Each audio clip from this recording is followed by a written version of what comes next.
I mean, we're both competitors, and there's no ill will. And once we both get punched in the face, like we're gonna be locked in.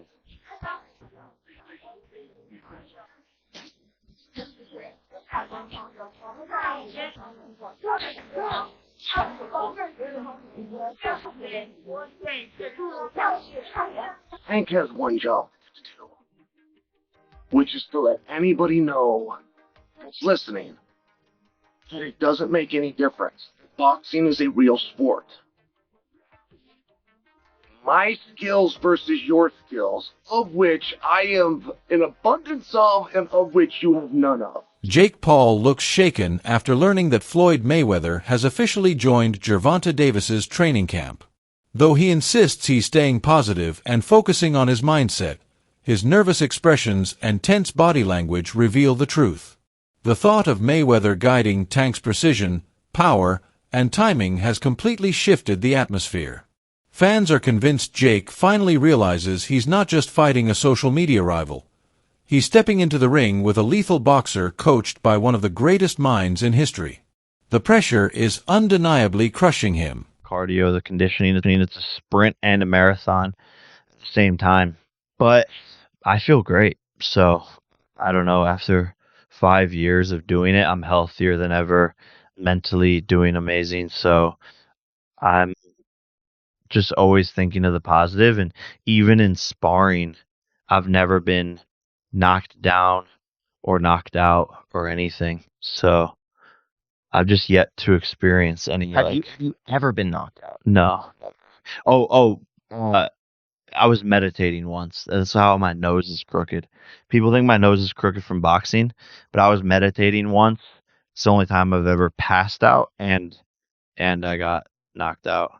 But I like was sitting on this higher chair thing, meditating, breathing in, and I think I had like low blood sugar or something, or it was early in the morning, earlier than I normally woke up. I just fell forward straight into the concrete, and it broke my nose. I was like knocked out for like. Floyd Mayweather has reportedly joined Gervonta Davis's training camp, bringing his legendary experience and tactical brilliance. His guidance adds unmatched confidence and precision to Tank's preparation. Under Mayweather's mentorship, Davis is refining his technique, maintaining discipline, and sharpening his mental edge. This partnership has transformed the camp's energy, setting the stage for the biggest and most anticipated fight of his career.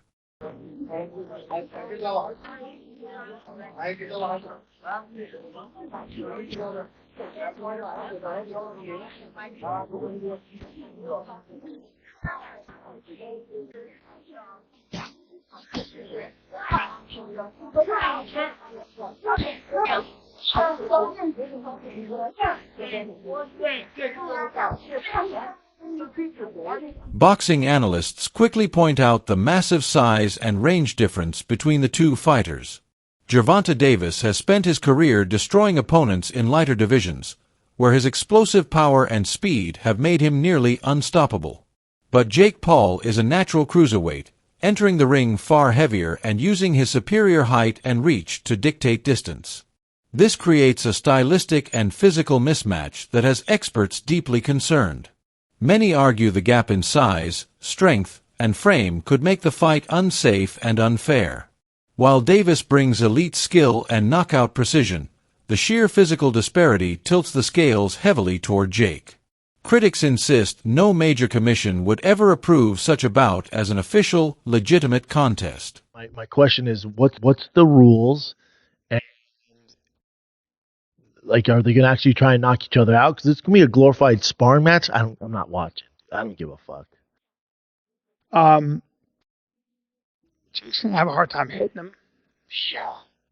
You know, Gervonta's so fast and and skilled. Gervonta's gonna eat his. I thought ass. Jake was going to fight Anthony Joshua. No, that was actually getting. That that is sounded the more craziest interesting. idea I've ever Yeah. heard. Jake Paul trying to fight Anthony Joshua is, great.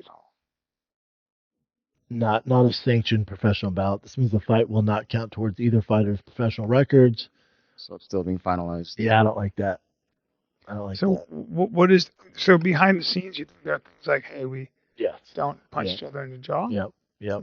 We don't go. We can punch in the face, but don't go for broke. Like, don't knock me out. Really? Yeah.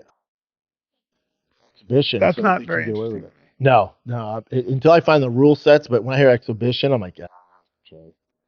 Jake is bodied up, man. He's big. Probably has 100 pounds on Gervonta. Maybe. I'd say Gervonta probably walks at 150. So small. He's so small. I mean, he's really small. Bring up Gervonta Davis next to Floyd Mayweather, because I've seen Floyd in person. He's tiny. You've seen Floyd in person? I've worked with Gervonta and Floyd. Tiny. Well, Oh, Floyd dude. likely has shoes on Oh, there. dude. So small. Tiny guys. Yeah. And he's so small. Chael Sonnen has emerged as one of the loudest supporters of Gervonta Davis in this clash, viewing him as more than just a champion but as the symbol of boxing's pride. In Sonnen's eyes, Jake Paul may have introduced millions of new fans to the sport, but that popularity came with questions about authenticity and skill. Now, the responsibility falls on Davis to restore that credibility. Sonnen believes Tank represents the purity of boxing, discipline, mastery, and legacy, standing against the social media spectacle that Jake embodies.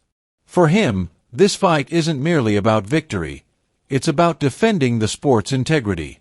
While Sonnen acknowledges Jake's success in attracting global attention, he insists that Davis must deliver a statement performance, one that reminds the world what separates viral hype from true, time-tested greatness inside the ring.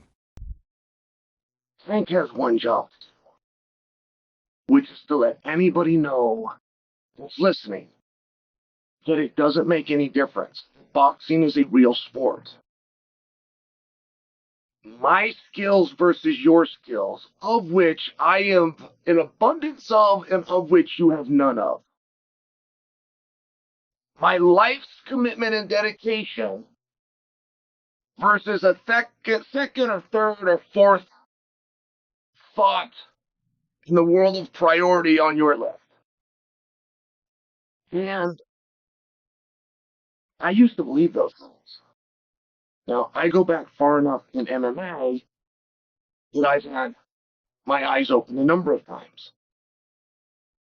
The fact that karate was so incredibly useless, or the fact that Jeet Kune Do was so incredibly useless, like these were not things that I would have bet on when I was in high school. As a wrestler at that time, I would not have assumed that I would fare well in a fight against somebody that knew Kung Fu. We had all been falsely led through Hollywood. Not through competition, not through sport, not through understanding of the game, but just through Hollywood. We were told that those guys were the most dangerous guys. So, we then eventually get up to Conor McGregor versus Floyd Mayweather, which had a weight discrepancy, but it was very small. I mean, I watched them weigh in. I want to say it was like 8. In the end, the entire Jake Paul versus Gervonta Tank Davis situation exposed the growing divide between pure boxing and modern entertainment. What started as an internet rumor evolved into a global talking point, proof of how powerful hype has become in today's fight culture. But reality finally caught up. The Georgia Athletic Commission confirmed the obvious. No sanctioning body would ever approve a 65-pound mismatch between a lightweight and a cruiserweight. The fight, at its core, was never real. It was a showpiece, a marketing stunt, a glimpse into how far promoters are willing to push fantasy to sell tickets. Yet, despite the cancellation, tickets were still being listed online, showing how deep the illusion had gone. For Tank Davis, this chapter adds another layer of complexity to his career.